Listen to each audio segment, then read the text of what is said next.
Bonsoir à tous. Donc on va commencer cette réunion publique. Alors je me présente, je suis Eric Coupin, je ne fais pas partie de la liste, mais je vais juste aider au débat de la soirée de ce soir.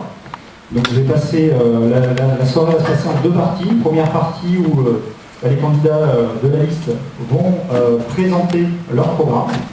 Et ensuite, dans un deuxième temps, il y aura les questions, puisque le but est d'arriver à échanger avec les citoyens donc de la commune de Saint-Léon. Et donc il y a toutes les questions que vous pourrez avoir, gardez-les bien à l'esprit. Vous pourrez les poser dans un deuxième temps à toute l'équipe qui sera un plaisir de vous faire.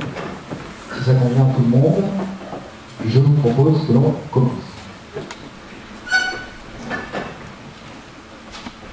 Bonjour, je m'appelle Françoise Cale. Donc je suis sur la liste, je suis candidate sur la liste Vrai Projet pour Saint-Léon. Et je suis chargée de vous présenter le plan que mes collègues dérouleront après. Donc en fait, Christian va commencer par introduire la liste et après vous présenter chacun d'entre nous.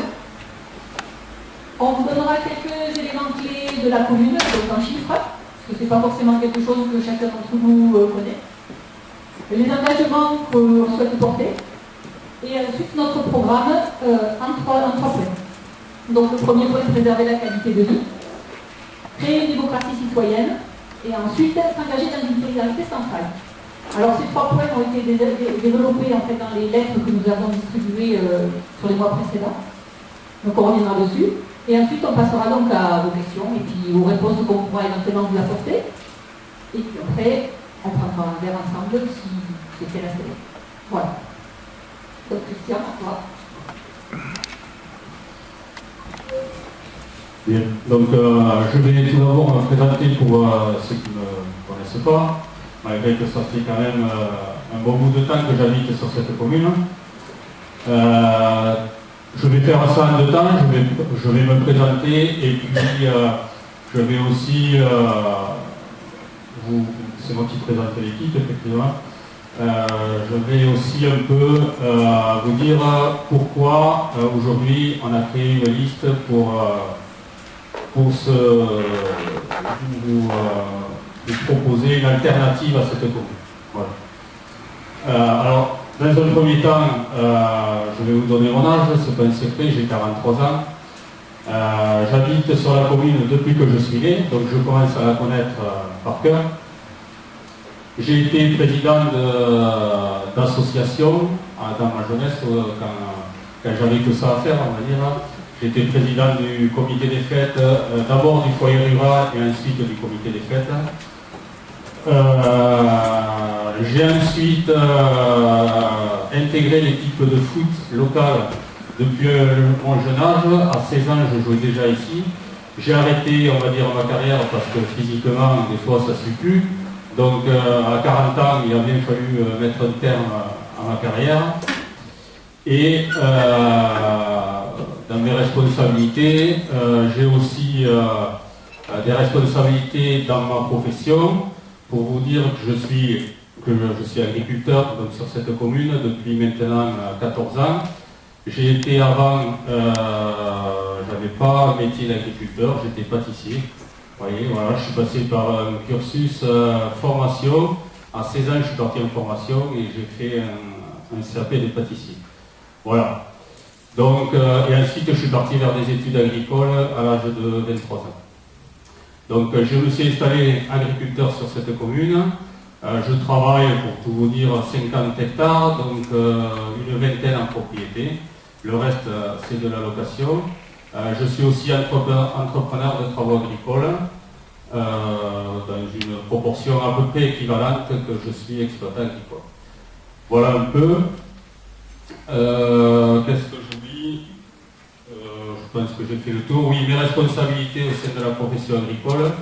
Je suis impliqué notamment dans tout ce qui est défense du métier agricole et je suis aussi élu à la Chambre d'agriculture de Haute-Garonne et de Midi-Pyrénées depuis maintenant donc un an. Voilà. Sachez aussi que mes responsabilités de professionnel agricole, j'ai en charge tout ce qui est le dossier environnemental. Donc rapport environnement, agriculture, je pense que c'est quelque chose qui me passionne parce que je pense qu'on peut arriver à trouver un réel équilibre là-dedans. Voilà pour ma présentation.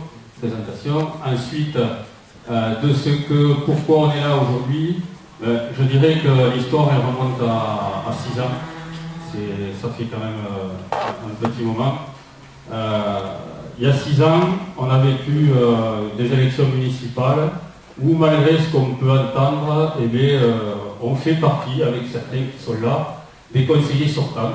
On ne fait pas partie de l'opposition, on est la majorité, on fait partie de la majorité élue aujourd'hui. Le souci, c'est que d'emblée, on a voulu travailler, s'impliquer, avoir des idées et les dire clairement, et qu'on s'est retrouvé en face des gens qui n'avaient pas envie de ça. Donc on est quand même resté là pendant 6 ans. On a travaillé, on a fait des propositions, on l'a vu au travers du PLU. Il y avait une proposition alternative au projet du maire. Donc on a continué à bosser dans un état d'esprit constructif.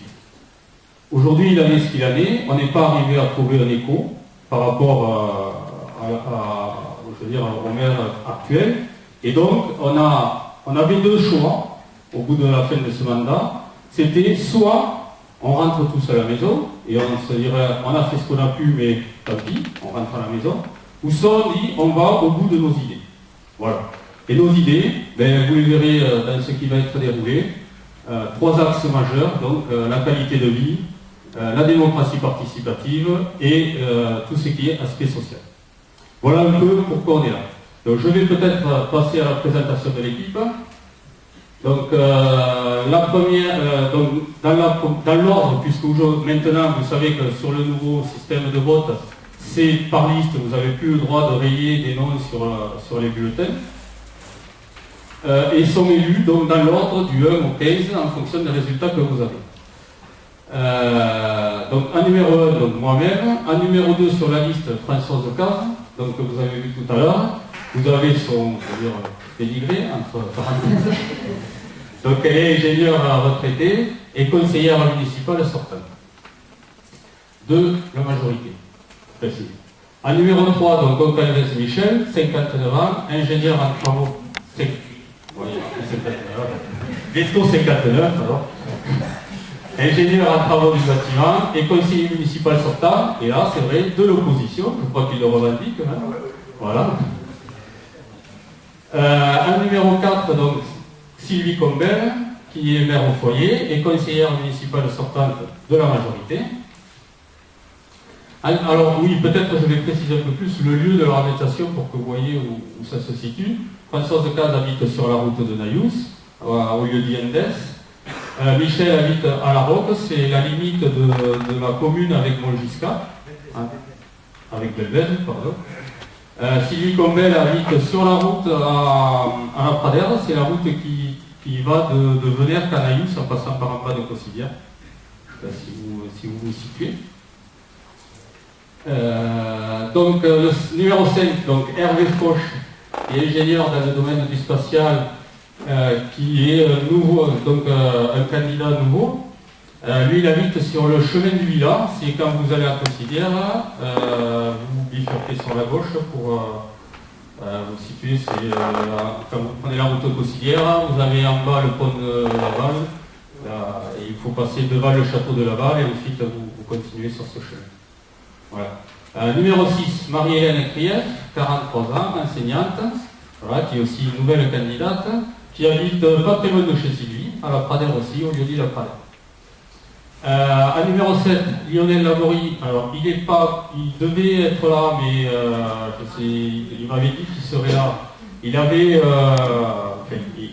une après-midi festive, puisque c'était l'anniversaire de son père, je vois son père qui est arrivé. C'est bizarre que son fils soit pas là. C'est bizarre que son fils soit pas là d'ailleurs, parce que soit il n'a pas supporté l'apéro ou quelque chose comme ça. Ouais, non.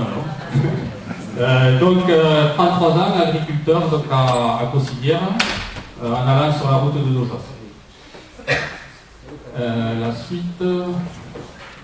Donc en numéro 8, Catherine Lostis, qui a 44 ans et qui est éducatrice spécialisée.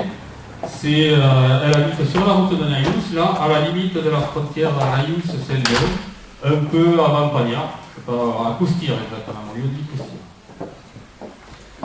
À numéro 9, donc Sébastien Ramos, 38 ans, chauffeur-livreur. Lui, ça va être plus facile, il habite dans le lotissement de la Serre. Voilà. Numéro 10, Claudine Corradi, 38 ans, éducatrice spécialisée, qui habite sur la route de Venerque. Les dernières maisons à gauche que vous avez en arrière sur le Numéro 11, Gérard Dubac, 62 ans, agriculteur et conseiller municipal sortant de la majorité, qui habite sur la route de Naïous, ça fait beaucoup. Après le hameau d'Endres. Vous avez à gauche, vous repérerez un tunnel vert qui servait d'élevage à poulet. C'est ça. Numéro 12, Nathalie Auger, 44 ans, qui est chercheur, qui habite sur la route du Moulin, donc qui est nouvelle candidate aussi. Numéro 13, David Creton, 33 ans, informaticien, qui habite dans le lotissement en face de l'école. Nouveau candidat aussi. Numéro 14, Jacqueline Oriol, 72 ans, médecin retraité, qui habite au village, juste à côté de la mairie. En face où vous tournez, la maison qui est en face. Nouvelle candidate aussi. Et numéro 15, Jean-Claude Pariel, 65 ans, qui est directeur commercial et qui habite sur la route de Cossidière, juste avant de tourner vers le chemin du village. Juste en bas, la maison à gauche. Voilà, j'ai fait un peu le tour. Sachez que la composition de cette liste, parce qu'on a commencé à avoir quelques retours et c'est jamais plaisant, on n'a pas d'étiquette, on n'a pas souhaité mettre d'étiquette. Chacun appartient à des tendances personnelles, politiques, mais qui, je vous le rassure, ne sont pas extrémistes. Voilà. On se cale entre le milieu, à gauche et à droite, mais on ne va pas au-delà. Voilà. Je pense que c'est une mise au point qu'on devait faire là-dessus. Voilà. Alors sachez que la constitution de cette liste, ça fait pas un mois qu'elle est prête. Ça fait, les premières réunions qu'on a faites entre nous datent du mois d'avril.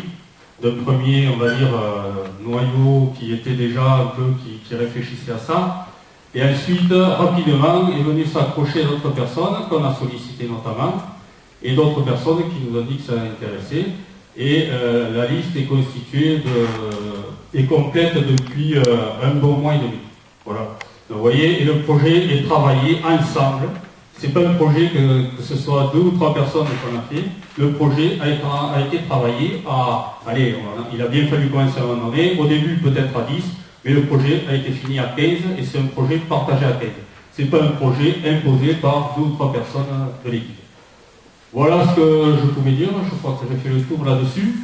Vous présentez peut-être la commune. Alors, rapidement, parce que c'est peut-être des chiffres que vous n'avez pas tous en tête, la surface de la commune fait 24 km². Alors moi, ça me parle un peu plus en hectares, ça fait 2500 hectares à peu près la commune. Et sachez que 81% des terres sont agricoles et ça représente 2000 hectares de terres agricoles tout de même. On a une des plus grandes communes de la Haute-Garonne. Et pour l'info, parce que celle-là je la connais bien, une des communes où on a le plus grand nombre encore d'agriculteurs. On a encore 20 agriculteurs sur la commune. Vous avez la commune de Naïous pour faire la comparaison, il reste 2 agriculteurs, 2 ou 3. Quelque chose comme ça. C'est pour vous donner un peu l'exemple. Donc ça fait 44 habitants au kilomètre carré. Sachez que la zone qui représente la population représente à peu près 10 hectares, quelque chose comme ça. C'est pas important, mais de tête il me semble que c'est ça. Parmi la population, donc entre les 15 et 64 ans, vous voyez qu'il y a 75% sans emploi. Aujourd'hui, 150 enfants à l'école, 6 classes et 11 employés municipaux, pour faire un peu l'inventaire. Vous avez à côté donc, le nombre d'habitants de notre commune comparé aux autres. Je vous laisse le lire. Et donc les communes qui font partie aujourd'hui de Color Sud. Sachez quand même que dans cette intercommunalité, aujourd'hui, avec la réforme qui s'approche des cantons, il se pourrait bien que ça bouge quand même. On va voir, on verra comment ça va se dérouler, mais il faudra être vigilant parce que vous savez que logiquement on devrait être intégré dans le canton d'Escalquens. C'est ce qui est prévu. Alors, comment on gérera une intercommunalité comme ça, on ne sait pas encore. Donc c'est pour ça qu'il faut quand même s'en préoccuper. Sachez que 150 enfants à l'école, c'est aujourd'hui, et qu'il y en aura un peu plus, voire beaucoup, pas beaucoup plus, mais un nombre important l'année prochaine, puisque déjà, je pense qu'à la date où on est, il me semble que les inscriptions dans les maternelles sont déjà complètes. Les classes sont déjà saturées. Donc, on peut dire que même, je vais finir là-dessus, que même sans PU, l'école ne va pas disparaître. Voilà.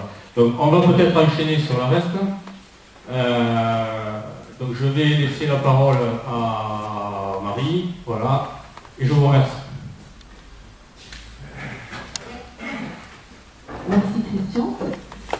Alors, avant de rentrer dans le vif du sujet et de vous présenter les grands axes de notre programme, nous souhaitions dire quelques mots sur la façon que l'on souhaite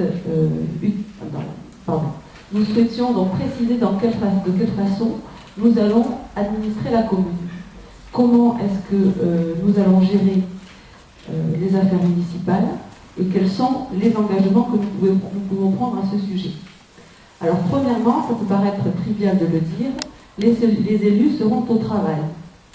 Le maire et les employés municipaux, mais aussi les adjoints, les conseillers. Nous avons tous la volonté d'un travail d'équipe. Ce travail d'équipe va conduire à des décisions collectives. Nous n'avons pas envie d'un maire qui prenne des décisions dans son coin. Nous voulons vraiment collégialement décider des actions à prendre. Et ces décisions collectives donc, seront prises dans l'intérêt collectif. Nous n'avons pas d'intérêt personnel à être là. Si nous nous présentons devant vous aujourd'hui, c'est vraiment dans l'intérêt collectif. Troisième engagement que nous prenons, nous souhaitons assurer une gestion rigoureuse de la commune. Alors une gestion rigoureuse au niveau des finances et du budget, d'une part. Vous savez peut-être que la commune est dans un état d'endettement important, donc il nous faudra commencer le désendettement de la commune, et puis une gestion rigoureuse en termes de projets et d'actions. Les actions devront être prises de façon cohérente et les réalisations devront être de qualité. Voilà, on s'engage à effectivement gérer la commune de façon rigoureuse. Enfin, le dernier point, c'est la notion de transparence et de communication. Nous voulons donc des décisions collectives en toute transparence. Donc pour cela, nous nous engageons à communiquer vers vous des décisions qui sont prises d'une part, des actions et de leur avancement. Et transparence et communication sont vraiment des valeurs fortes sur lesquelles nous nous engageons. Vous avez pu constater d'ailleurs à travers les courriers, les lettres que vous avez reçues, le site internet que nous avons mis en place pour ces élections, que c'est quelque chose qui nous tient à cœur, transparence et communication. Voilà pour les engagements que nous prenons concernant la gestion de la commune. Maintenant, je vais passer la parole à Hervé pour le premier axe de notre projet.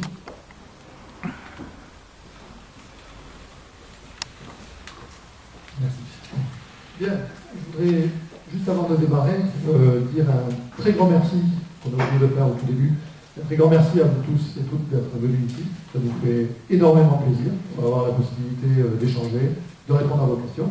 Et pour commencer, de vous présenter donc les trois grands axes de notre programme. Alors, le programme est plus complet que cela, mais on a voulu le simplifier dans cette communication et le couper en trois morceaux.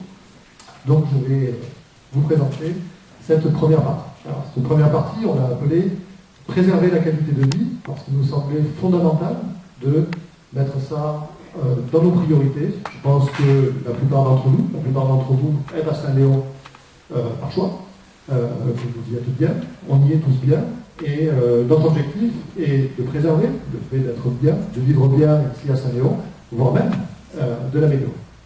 Alors, dans les différents volets de cette qualité de vie, on va parler du plan local d'urbanisme. Ce n'est pas un gros mot, le PLU, le PLU, qui a fait couler beaucoup d'encre entre 2009 et 2011, Et donc, on va vous donner notre position sur le plan local d'urbanisme et vous donner quelques éléments techniques. Alors, le plan local d'urbanisme, c'est un outil de gestion, un outil d'aménagement du territoire.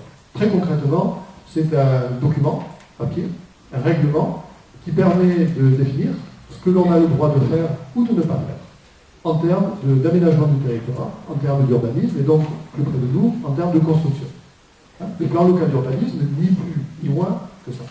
Notons qu'aujourd'hui, on a un cadre réglementaire, on n'est pas orphelin, il existe un poste, le plan d'occupation du sol, donc il y a un document applicable qui permet de gérer l'aménagement et les constructions à celle.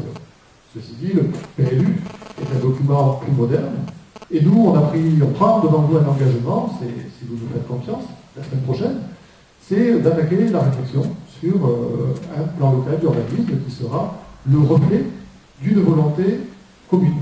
Et quand je dis la volonté commune, ce n'est pas la volonté d'un homme, ce n'est pas la volonté d'un petit groupe, alors je vais même jusqu'à dire ce n'est pas la volonté de quelques propriétaires qui ont envie de voir leur terrain changer de statut, c'est vraiment faire un plan local d'urbanisme qui soit le reflet de la volonté de 1162 habitants, on va mettre de côté les enfants, enfin d'un bon millier de personnes qui vivent sur la commune. Donc nous voulons faire un PLU. Et alors pour faire un PLU, il faut, avant même de rentrer dans les différents volets, il y a une méthode. Alors, la méthode passe par la transparence et la concertation.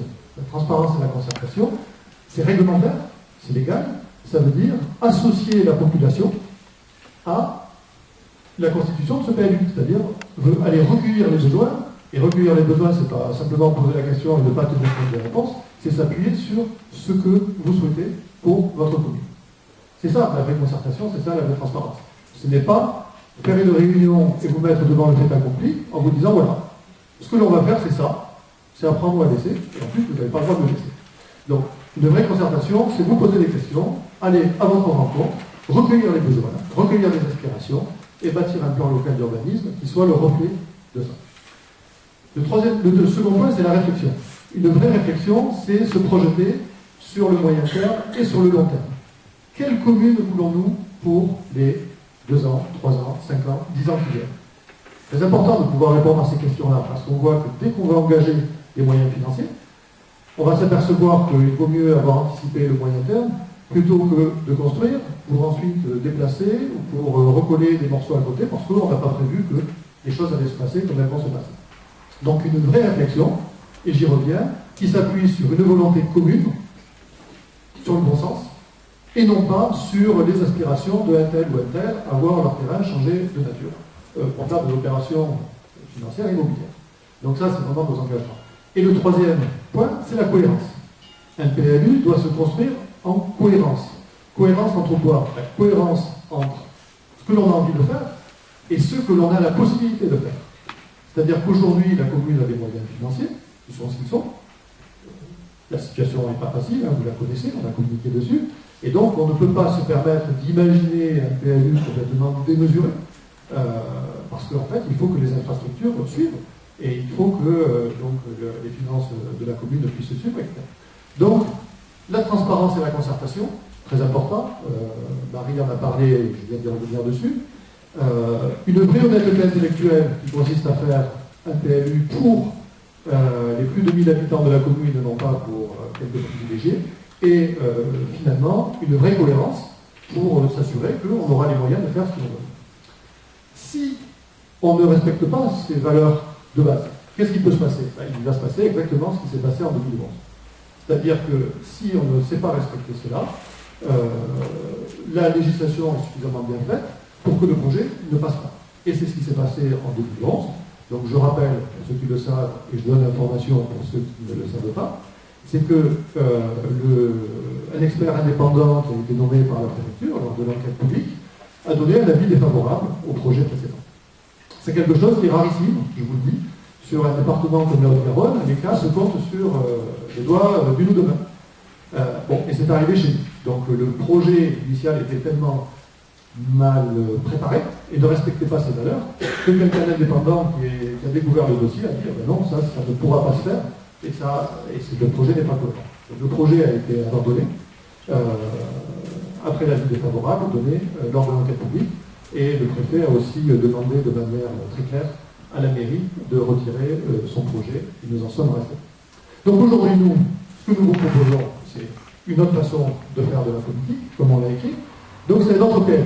Alors c'est un PLU que l'on axe sur 4 grands volets, comme vous avez derrière moi. Et on va commencer par le premier qui est la croissance de la population. Donc je vais vous parler de cohérence. Nous, ce que nous souhaitons, c'est que l'on bâtisse cette vision à moyen terme et à long terme, sur en fait une évolution de la population qui est la même que celle que l'on connaît depuis, allez, on va dire une quinzaine d'années. On n'a pas en tête de changer les choses, c'est-à-dire de vouloir booster à tout prix l'arrivée de population dans le village. Celle-ci va se faire naturellement. Pourquoi le faire naturellement? Pourquoi le faire comme cela se fait depuis 10 ou 15 ans?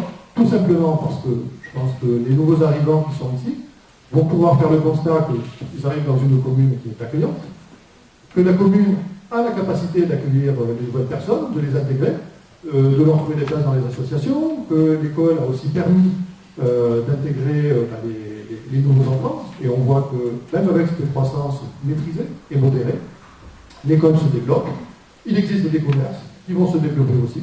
Je reviendrai sur ce que l'on veut faire pour en plus en faire la promotion et en attirer de nouveaux. Donc en fait, une croissance modérée et maîtrisée de la population permet de développer notre village de façon tout à fait harmonieuse. Donc ça, c'est le premier volet. Second volet, c'est le volet assainissement. Alors tout le monde a dû constater qu'il y a quelques travaux en ce moment dans les rues de la commune. Donc il y a l'assainissement, une partie de l'assainissement du village qui est en cours. Alors, bien sûr, nous ne sommes pas contre, hein, c'est quelque chose qui est très très bien. Il faudra commencer par finir l'assainissement du village. Hein, on n'en est pas encore là, il y a des secteurs qui ne sont pas encore raccordés. Et puis surtout, il y a le cas de Cossidière. Donc là, au nom de toute l'équipe, on prend l'engagement très fort, très ferme, sans aucune ambiguïté,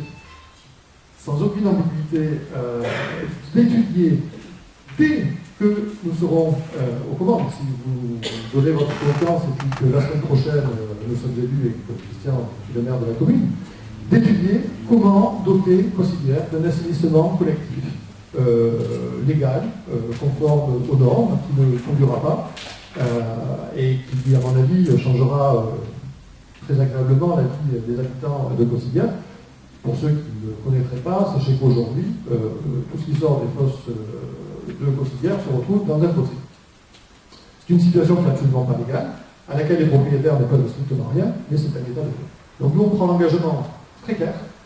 Dès que l'on peut, on étudie le dossier avec les propriétaires, avec les gens qui habitent à Cossidière, avec les experts, pour trouver la solution qui va bien, et la solution qui va permettre d'avoir enfin quelque chose qui ne pollue pas, qui soit conforme aux normes, et qui respecte un petit peu à la fois l'environnement et les personnes qui habitent à Cossidière. Troisième point important, le centre-bourg.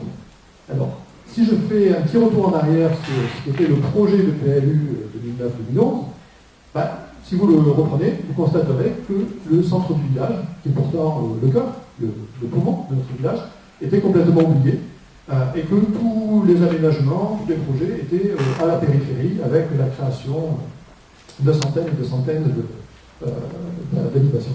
Or, nous souhaitons renforcer la place du centre du village. Parce qu'un village dans le Lauragais, c'est, j'allais dire, en premier, un centre qui va permettre une vraie identité, qui va permettre un lieu de rencontre convivial, qui va permettre d'accueillir des nouveaux commerçants, c'est important, qui va permettre aux commerçants qui sont là de développer leurs affaires. Hein, c'est très important aussi pour nous. C'est les commerçants, tous les artisans, les gens qui travaillent sur la commune de Saint-Léon, c'est le poumon économique. Et pour nous, ce sont des gens qui sont très très importants.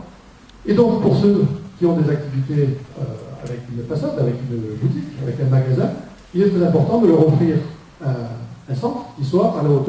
Alors, par-dessus ça, donc on veut le mettre au cœur de nos préoccupations, bien sûr, avec vous, et par-dessus ça, rajouter le fait que ce centre-là, il doit être accessible aux enfants en vélo, sans crainte, je reviendrai sur les aspects de sécurité, il doit être accessible aux jeunes parents qui ont des poussettes avec des enfants et qui ont envie d'aller faire leurs courses, sans devoir faire du gymkhana par-dessus les trottoirs.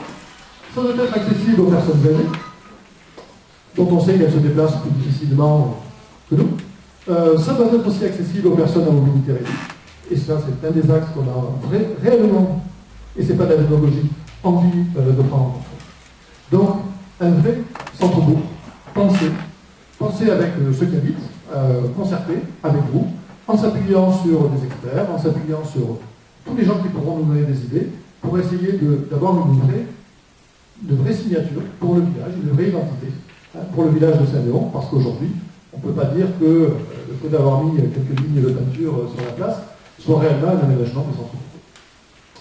Dernier point, c'est le préserver nos paysages, préserver la ruralité. Donc Christian a expliqué que Saint-Léon, c'est 80% de terres agricoles et encore 20 agriculteurs. Ben nous y sommes très attachés. Nous sommes très attachés à ça pour deux raisons. D'abord parce que économiquement, il n'y a aucune raison, et ce n'est pas dans le projet, de sacrifier ces activités agricoles et ces agriculteurs, parce que ce sont des familles publiques. Et le deuxième point, c'est parce que ça contribue aussi au paysage qu'on a sous les yeux tous les jours. Ça veut dire que quand on va se promener, on a la chance, grâce aux agriculteurs, grâce aux champs de tournesol, de colza, qu'on voit, de sorgho, on a la chance de voir des lièvres, on a la chance de voir des chevreuils, on a la chance d'avoir des très très beaux paysages toutes les saisons, d'ailleurs, avec la rotation des cultures. On a des choses qui sont magnifiques sous nos yeux, que l'on a envie, de préserver, et voire même de valoriser, c'est-à-dire, pourquoi pas, alors ce sont des exemples, de créer quelques boucles de promenade, quelques sentiers, qui permettraient d'aller découvrir des endroits qui sont magnifiques. Je fais partie de quelques-uns qui courent régulièrement dans les coteaux ici, et je peux vous garantir que ce soit le matin, l'après-midi ou le soir, il y a vraiment des choses magnifiques à découvrir dans le village, et ça, pour nous, c'est une priorité de les concerts. Donc je suis parti donc je viens de terminer les points du PLU, et je vais juste vous parler de la sécurité, que j'ai déjà un petit peu abordé, en illustrant juste un petit point. La sécurité des déplacements, ce n'est pas uniquement mettre un radar pédagogique 15 jours avant le premier tour des élections municipales. Ce n'est pas non plus mettre des ralentisseurs qu'on met, qu'on enlève, qu'on déplace selon le changement du vent d'automne. C'est avoir une vraie réflexion. Une vraie réflexion avec les professionnels. Typiquement, les ralentisseurs, si on avait posé la question aux chauffeurs de poids lourds, et on en a dans notre équipe, ils vous auraient dit, ces ralentisseurs-là, ils ne ralentissent personne. Voilà. Donc une vraie réflexion pour arriver à sécuriser les déplacements et les transports.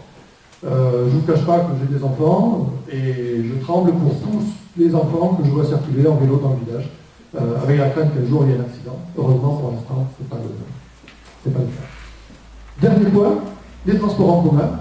Si on veut développer le village, il faut aussi développer l'offre de transports en commun. Alors vous allez me dire qu'à l'échelle d'une commune, c'est difficile de faire des choses. Oui, mais nous, on a la volonté de discuter avec le Nord-Sud, de discuter avec le Conseil général et d'apporter de nouvelles solutions. Un dernier exemple, tous ceux qui ont des enfants au lycée à Bellevue se sont confrontés aux difficultés et au temps de trajet que ces jeunes ados rencontrent quand il s'agit le matin de prendre le bus pour aller à Bellevue, c'est Bellevue à Toulouse, et de rentrer.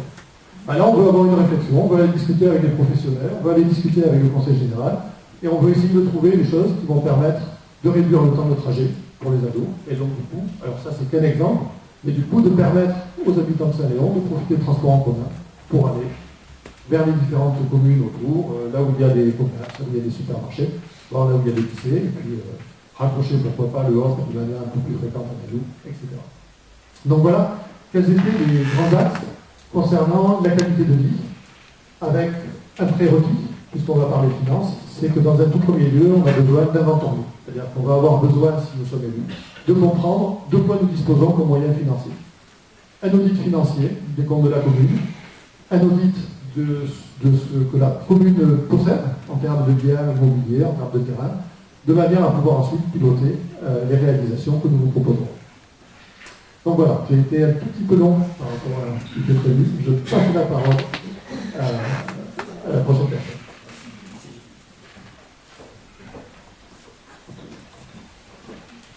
Oui, donc moi je vais poursuivre ce qu'a dit Hervé. Donc Hervé nous a montré qu'on souhaitait faire évoluer le village et répondre aux besoins des habitants et adapter aussi les services à tous ces nouveaux arrivants. Donc pour ça, on a pensé que le meilleur outil, c'était d'utiliser la démocratie participative, dans la mesure où ça va nous permettre de prendre les idées, les expériences, tout ce que les gens peuvent apporter, et on va pouvoir avec eux à la fois, comme Hervé le disait, travailler ensemble sur des projets, essayer de se concerter et arriver à des projets qui soient aboutis, qui soient concrets, qui soient raisonnables. Donc la démocratie participative, en fait, c'est on va dire une sorte de technique qui va nous amener, dans un premier temps, à nous informer. Alors informer, on va essayer de passer par un maximum de méthodes. Donc les premières méthodes traditionnelles, on va dire, c'est le bulletin municipal, qu'on souhaite mettre en place 2 fois par an, qui soit assez complet. Mais aussi, on veut vous donner plus d'informations régulières, donc soit par l'intermédiaire de petits, on va dire, flash info, qui serait donc beaucoup plus fréquent. On va utiliser aussi tout ce qui est informatique. Donc, on va créer un blog internet, du genre de ce qu'on a pu déjà faire, pour y mettre des informations plus pratiques, un peu à la manière du blog de Léon qui existe déjà. On voudrait aussi mettre en place un système d'inscription Twitter pour les gens qui souhaitent être informés très rapidement d'événements plus particuliers.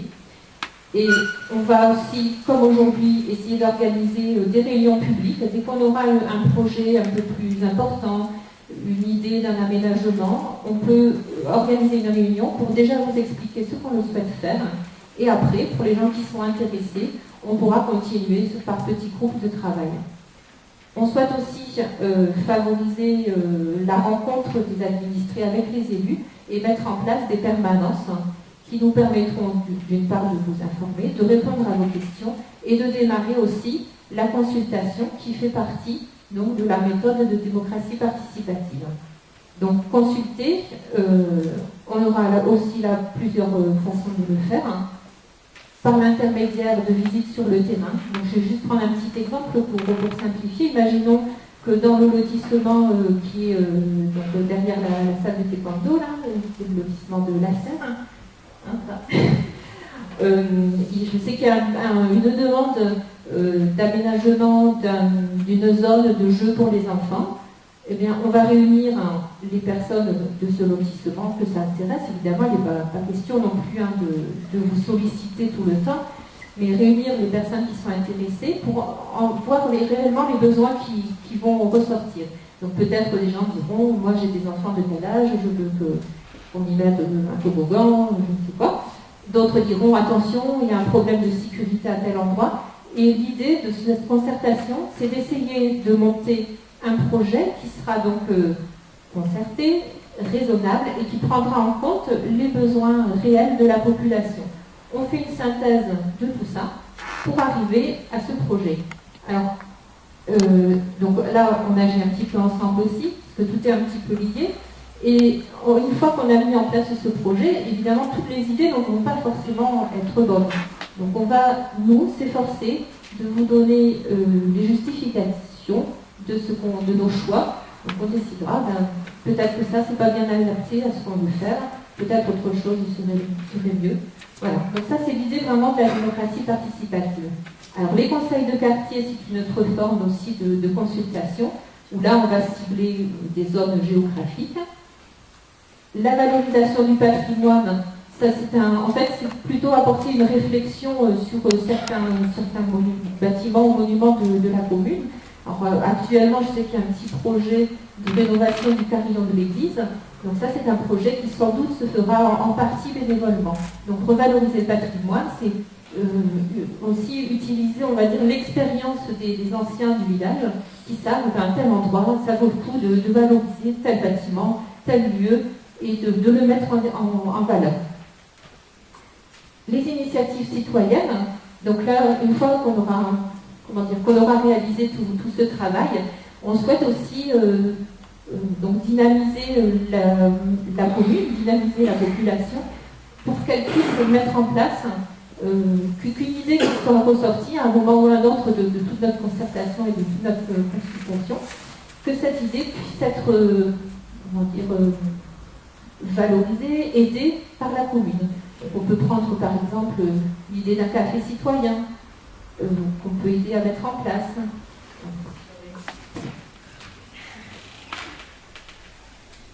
Et par exemple aussi une participation aux journées de l'environnement, des chantiers bénévoles. On souhaite vraiment que chacun s'y retrouve, puisse exploiter ses idées, ses expériences et qu'on puisse ensemble valoriser tout ça. Alors ensuite, le dernier point de la méthode démocratie citoyenne et participative, c'est évaluer et rendre compte. Alors, je l'ai un petit peu abordé tout à l'heure, dans la mesure où évaluer, on va ensemble décider, enfin pas décider, mais ensemble se rendre compte de si on a bien respecté les règles qu'on s'était fixées au départ. Donc si on a prévu l'aménagement d'un lieu, on va voir si en effet on a bien tout pris en compte. Et rendre compte, c'est un peu une nouveauté sur la commune, c'est qu'on va vous proposer non seulement de vous expliquer les projets qu'on aura réalisés, donc en justifiant les choix, mais aussi on prévoit de faire un suivi du projet et de sa réalisation, et éventuellement on va conclure si on avait bien raison de faire ça, ou bien s'il fallait le voir autrement, de manière à pouvoir évoluer pour les fois suivantes. Voilà. Donc, globalement, la démocratie participative, ça nous a paru un des meilleurs outils, parce qu'on souhaite, comme l'a dit Marie au début de la discussion, on souhaite partager le pouvoir avec vous, on ne souhaite pas travailler en petits groupes, on souhaite aussi donc faire avec vous plutôt que de faire pour vous. Et enfin, on veut essayer de recréer du lien social. On ne souhaite pas que Saint-Léon devienne un village dortoir. On a vraiment envie d'y retrouver des associations, des activités. Alors, concernant le lien social, je pense que... Alors, je ne sais pas qui c'est qui commence, là. Nathalie, Cathy et Claudine vont pouvoir un peu plus nous l'expliquer dans la photographie.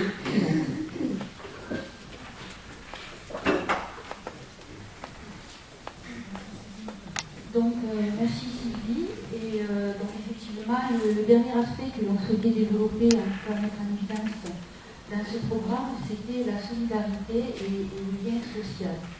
Donc, un des premiers aspects que nous souhaitons développer, c'est effectivement la mise en place d'un réseau solidaire.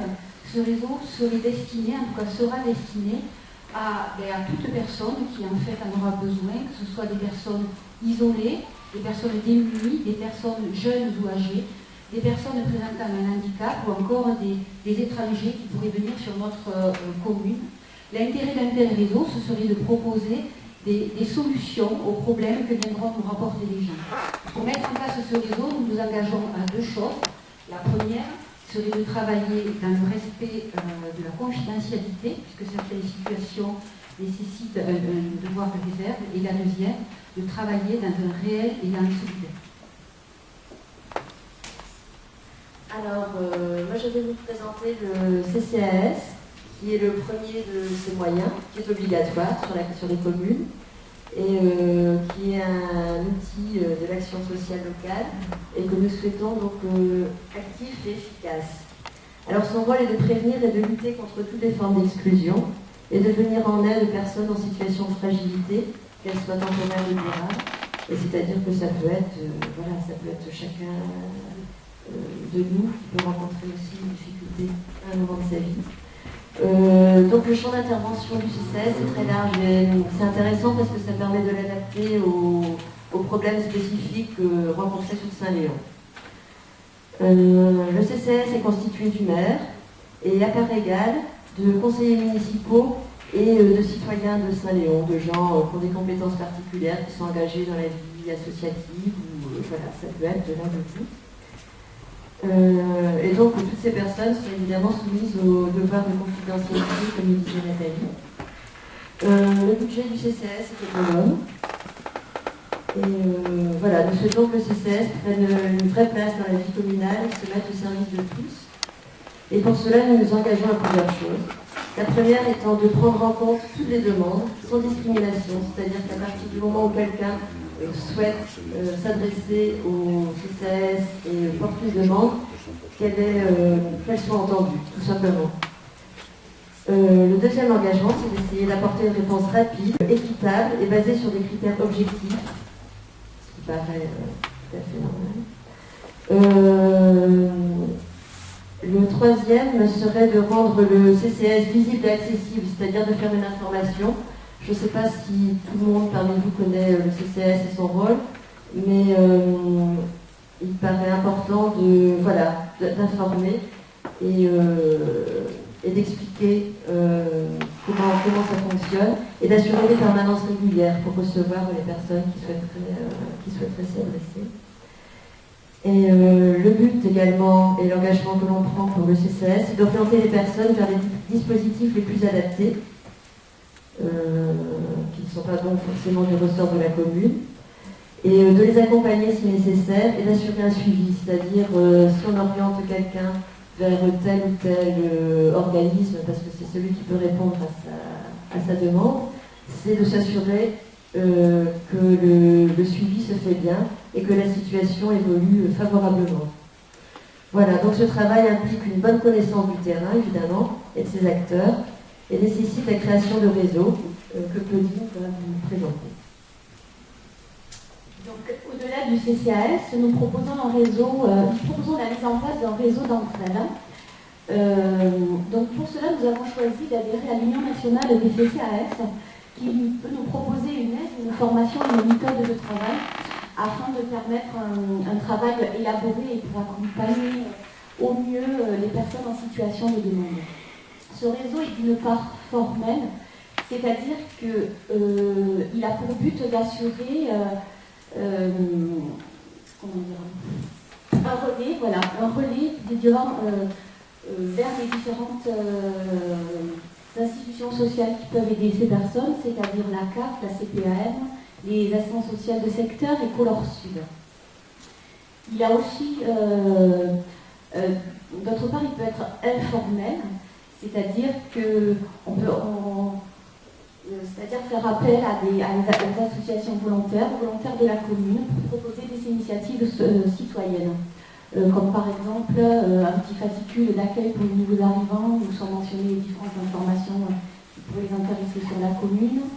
Ça peut être aussi initier un élan solidaire afin de permettre aux demandeurs d'emploi de bénéficier de réseaux déjà existants dans un secteur professionnel donné, comme pour par exemple la mise en place, la rédaction d'un CV, de l'aide de motivation.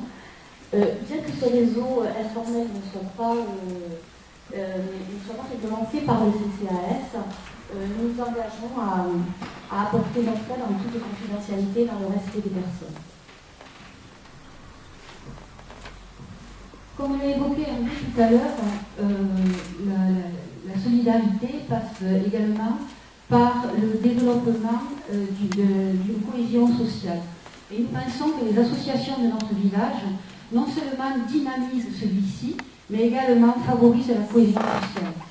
C'est pour cela, si les partenaires associatifs sont d'accord avec cette initiative, nous proposons de développer encore davantage les associations au sein du village. Nous discuterons donc avec les responsables des associations et les membres actifs de ces associations afin de développer plusieurs initiatives afin d'encourager les Saint-Léonais à participer à la vie associative du village. Par exemple, nous avons pensé que nous pourrions proposer un pass-famille qui serait un pass qui proposerait aux familles des tarifs dégressifs en fonction que les différents membres d'une même famille s'inscriraient sur différentes associations du village. Ceci favoriserait donc l'inscription de plusieurs personnes sur plusieurs associations, à condition que ces personnes fassent partie d'une même famille. De plus, nous favoriserons la création d'événements festifs ou associatifs qui pourraient impliquer une ou plusieurs associations du village. Bien sûr, tout cela sera réfléchi en accord avec les associations du village. La commune travaille déjà actuellement avec différents organismes visant à étendre la solidarité. C'est le cas par exemple des services d'aide, de maintien et de soins à domicile pour les personnes âgées ou encore les services de Color Sud pour les jeunes. Bien sûr, nous pensons continuer cette collaboration et même réfléchir à des moyens de la renforcer. On ne peut pas parler de solidarité sans évoquer le cas de l'école de Saint-Léon et la mairie, la commune réfléchira à des moyens d'inciter la création de projets, de soutenir les projets de notre école. En fait, on ne peut pas parler de solidarité sans imaginer des échanges intergénérationnels, puisque la solidarité, c'est avant tout un dialogue et des échanges entre les générations. Ces valeurs qui nous sont chères, nous tenterons de les valoriser en favorisant l'installation de manifestations qui favoriseront le mélange entre les générations. Ces générations seront d'ailleurs écoutées puisque nous pensons proposer la création de conseils jeunes ou au contraire de conseils des aînés que nous consulterons dans le cadre des conseils municipaux. Je vous remercie pour votre attention.